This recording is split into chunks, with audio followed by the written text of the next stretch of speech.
we are not being able to manage, how will the poor people manage? I think the parties will distribute the onions to the door steps and then they will get the vote. पहले जब हम प्याज काटते थे तो हम लड़कियों को आंखों में आंसू निकलते थे। अब प्याज इतना महंगा हो गया है कि खरीदते हुए भी आंसू आते हैं।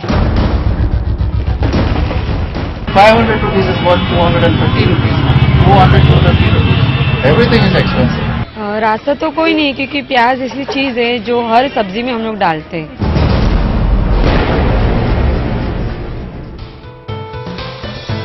People across India are feeling the pinch of skyrocketing food prices that have now risen to the highest levels in 3 years. Hello and welcome to Rebooting India. I'm Shweta Rajpal Kohli. On the show today, we discuss what rising food inflation means for India's poor, for the farmers, middle class and also for policy makers. Coming up on the show in just a bit is an exclusive interview with India's Food Minister KV Kamath on runaway food prices. That's coming up in just a moment. We will also be joined in by our reporters Miloni Bhatt from Mumbai and Radhika Iyer joining us from Bangalore. Also two very special guests on the show. Rajiv Kumar, Senior Fellow at the Centre for Policy Research, to talk about the impact of inflation on the economy, and Devinder Sharma, well-known food policy analyst. But before we move on and talk about the ground situation with our reporters and the impact on the economy with the guests, let's take a look at how skyrocketing food prices are hurting different sections of society. Here in Hyderabad, we are at the makeshift living quarters of a migrant family from Kurnool district. 3-year-old Harita lives here with her parents and her grandmother. As always, inflation hits the most vulnerable the worst. Harita is unwell, coughing for a week now. The family too poor to even afford milk.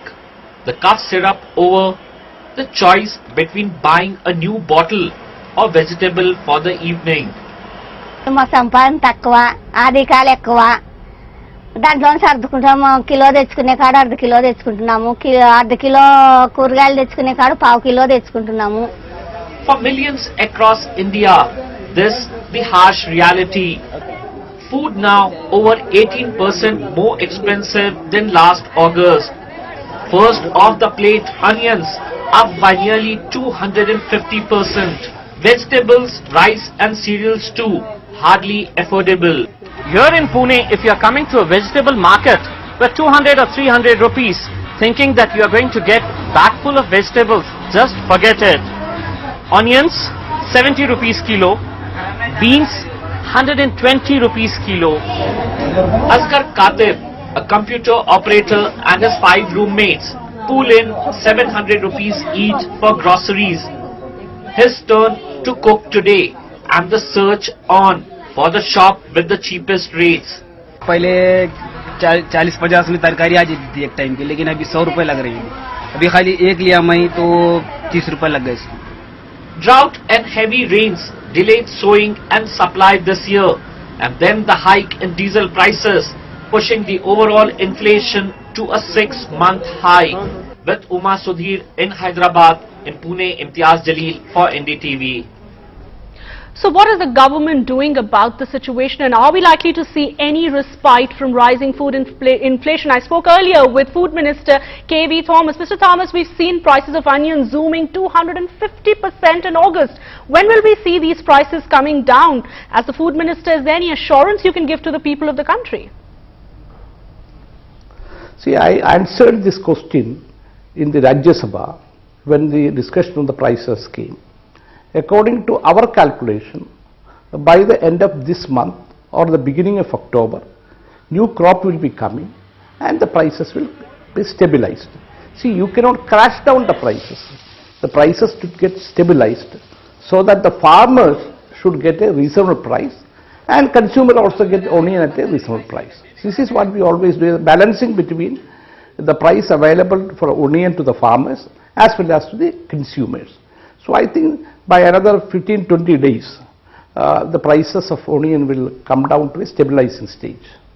But we see onion prices rising every year. The government was even aware of the situation and had anticipated it. Why aren't active steps taken to avoid this from happening? It clearly reflects the government's inability to keep prices in check.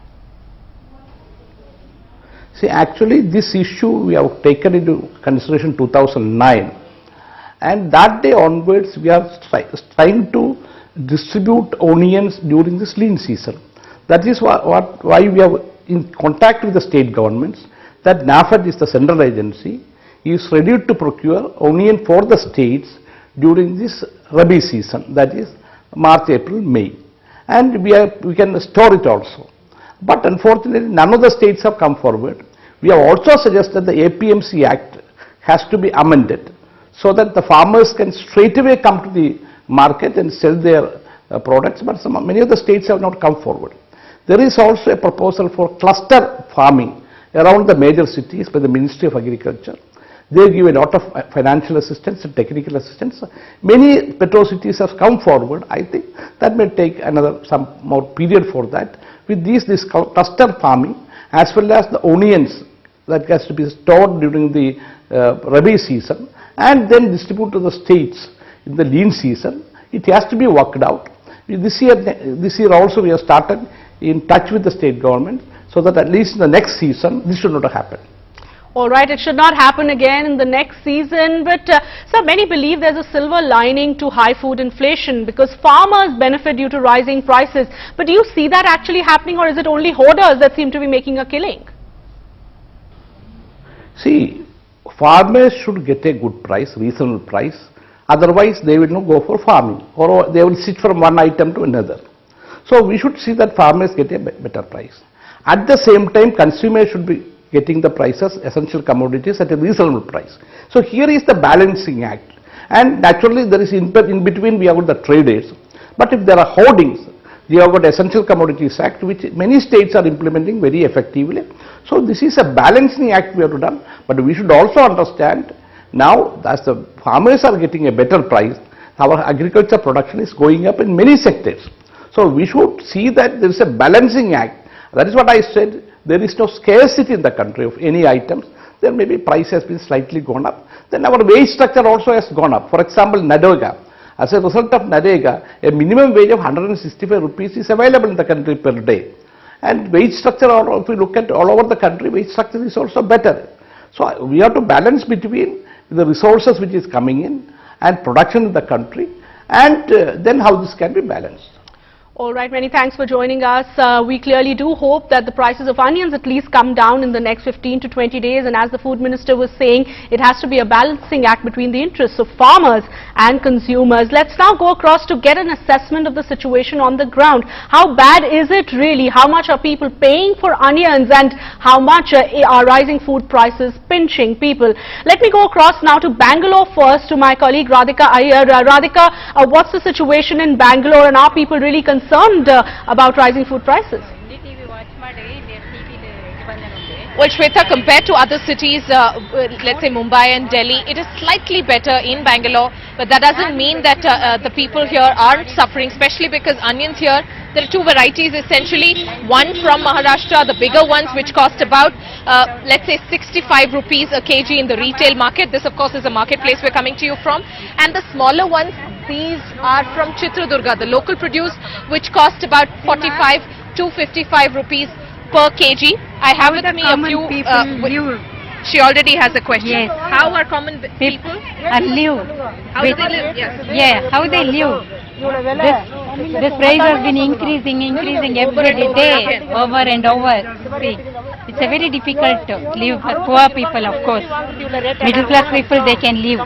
Some more, they get their benefits, monthly income, their pensions and salary. But very difficult to live very poor people. Where does the poor go? At least the middle class can somehow manage. I saw a lady, in fact, who came here to buy onions, but she's gone back empty-handed because she says 65 rupees is still high and she wants to try again later. Amma neenga solunga vengai vaanga vandanga avanga vaangama poitaanga. Vengai ellama eppadi manage பண்றீங்க? வெங்காயம் main வேணும் கொழும்புக்குங்க. ஆனா வெங்காயம் விலை விக்கிறதுல ஒன்னொன்னு போட்டுட்டா இருக்கு. இதே இல்லாத டொமேட்டோ ஒரு 2 மாசம் முன்னாடி 50-70 rupees இருந்துச்சு. இப்போ வெங்காயம் விலை ஏறிச்சு. நெக்ஸ்ட் என்ன விலை ஏற போகுதுன்னு தெரியலங்க. எனக்கு வெங்காயம் தான் மெயின் கொழும்புக்கு. வெங்காயமே விலையாண்டா ஒன்னு போடா டேஸ்ட் வர மாட்டேங்குது. அது வெங்காய விலை எப்ப கம்மியாகும்னு எங்களுக்கு தெரியலங்க. வந்து கேட்டா 70 ரூபாய் 80 ரூபாய் 60 ரூபாய்ன்றாங்க. So somebody has actually gone back without purchasing onions because they cost about 65 rupees a kg. We have with us another lady who has a question to ask. We have experts sitting in our studio. What is the question you want to ask, ma'am, as a common man? As a common man, I'm a middle class people, of course, ma'am. So very difficult to nowadays live without this thing, onion prices and milk prices.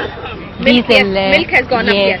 So how exactly do we survive is the question, and whether there can be policy changes like you were speaking about. The price of milk, let there be steps taken by the government. The price of milk has gone up. The price of LPG as well has gone up. In fact, milk here in the state-owned Nandini milk costs about 2 rupees more per litre since just yesterday. So people really asking, how exactly does the middle class manage, and if it is so bad for the middle class, what exactly is the poor doing? Those Let me below take that poverty question line. to well-known economist Rajiv Kumar to get a sense from him on what inflation really means for the economy and how long will people really have to suffer these high prices. Mr. Kumar, does the government have too many options to actually rein in inflation? I don't think the government has any options at the moment to rein in food inflation. There are no short-term solutions for this, and it's worth noting that food inflation has been in double digits for the last more than 5 years now, Shweta. It's been more than 60 months that the food inflation has been high, and there is only one way out, which is to improve the supply, and that is to improve productivity, to set up your supply chain, supply lines, to have a better cold storage facility, to do something what are called, to take the steps of post-harvest from farm gate to the market. Because what the government, what the Reserve Bank can do is just, interest rate, hikes or cutting those things, which doesn't affect this. So what we need to do are some very sort of medium term but very urgent steps which will start to improve agricultural productivity and to get the agricultural sector distortions out of the way. Right. The food inflation being in double digits is reflecting a very deep set of problems in the agricultural sector, and I think we need to discuss those in much greater detail, and because it is not going to be easy to roll back this food inflation by taking just sort of immediate ad hoc steps, which many people tend to suggest, because I think the problems are structural, problems are deep-seated, and they require really sort of strong measures which need to be taken now. All right, let me go across now to my colleague Miloni Bhatt in Mumbai and again get a sense of the kind of worries that people have with regard to food prices. Miloni, over to you. Yes, we're here at a suburban market in Elphinstone. We're actually in central Mumbai. Now this area is a mix of office spaces and also residential complexes. Now we are here with Martha and at a local mandi, and she's just been buying a few vegetables. Martha, how much has 500 rupees gone for you today? Have you bought enough? Are you happy with your purchases? No debt.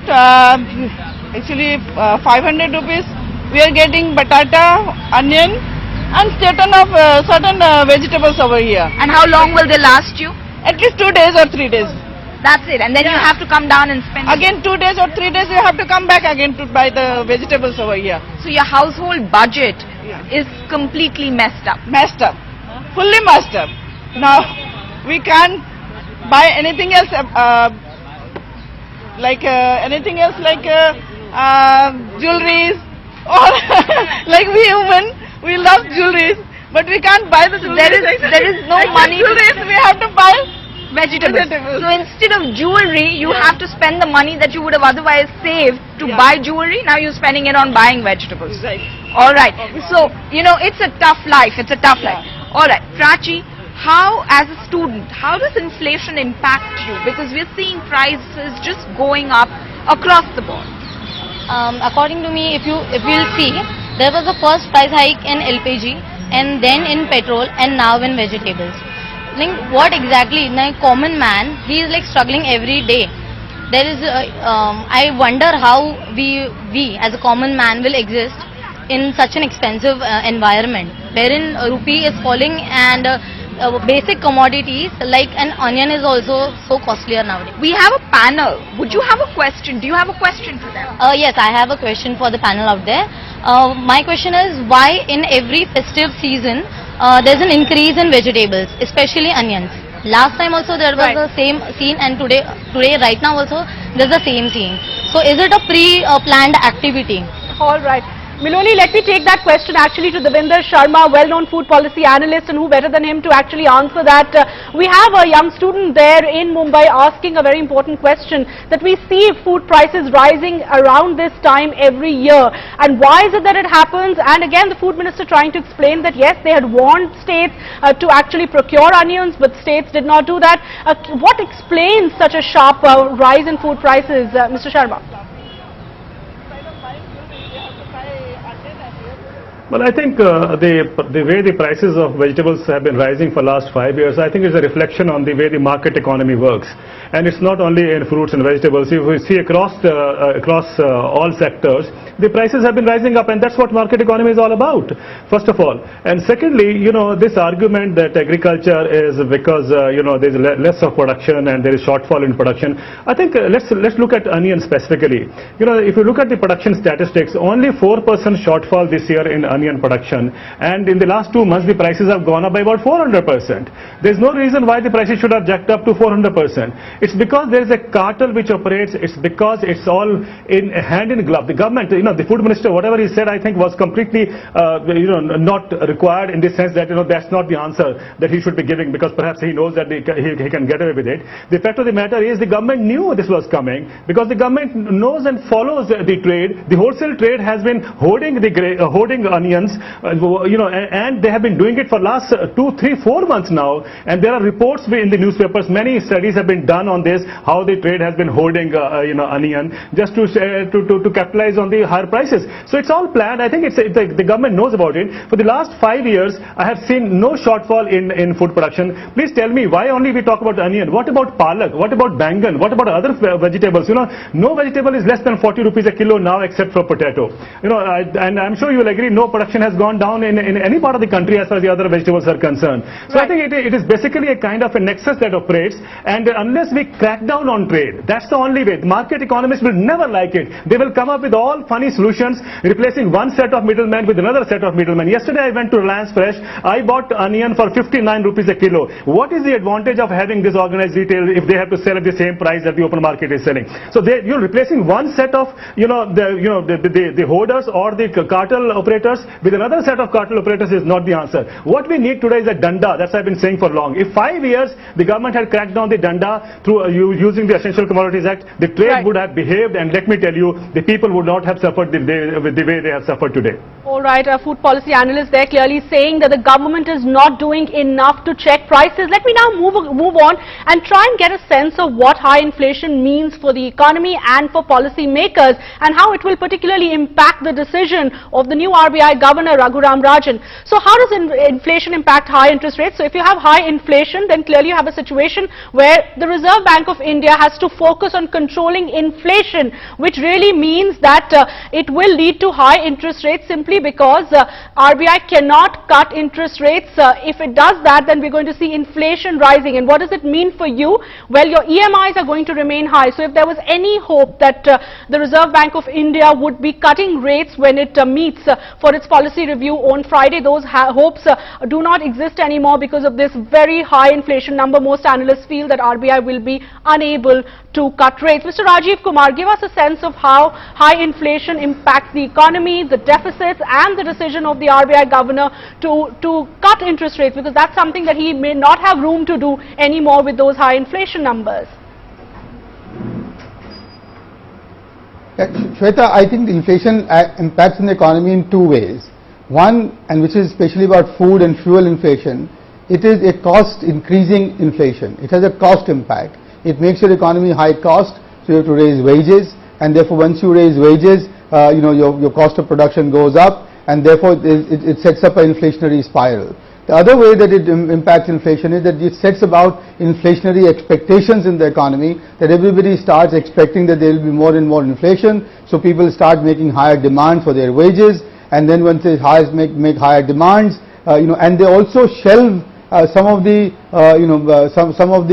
they actually bring their expenditure closer because they expect prices to rise. So therefore, what happens is that the inflation also picks up that way. However, the problem is that RBI can do very little to control food and fuel inflation, because it's not really just an expansion of demand, it is a supply shortage issue.